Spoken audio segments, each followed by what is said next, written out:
大家好，今日我哋食搖搖凍。咁咧，我哋喺北京咧嘅小時候一間鋪頭咧買嘅，去買啲好細個嘅嘢。而家嚟食朱古力味，咁我入咗粉噶啦，我想俾大家睇下我入咗粉噶啦，我落咗2包。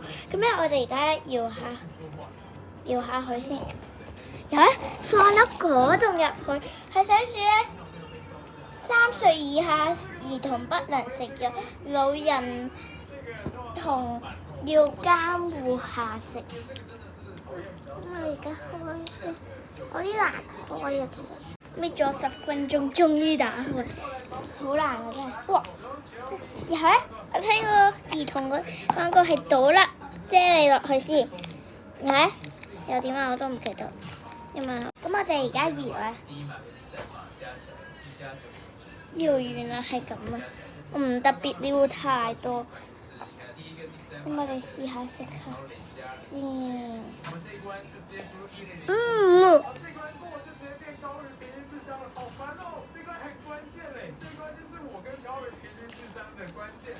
幾好味喎！再食，仲有1粒我哋搣唔晒，其他嗰啲嚟。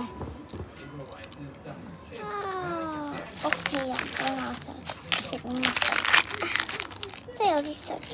如果知道有啲咩秘訣，話俾我聽。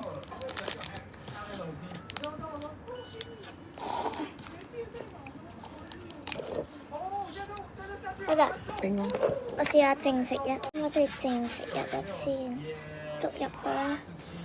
好似缽仔糕咁嘅樣啊！我食。好味喎！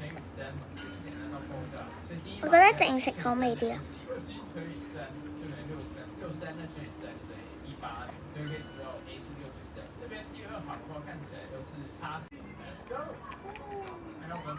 我哋食完再話俾大家聽。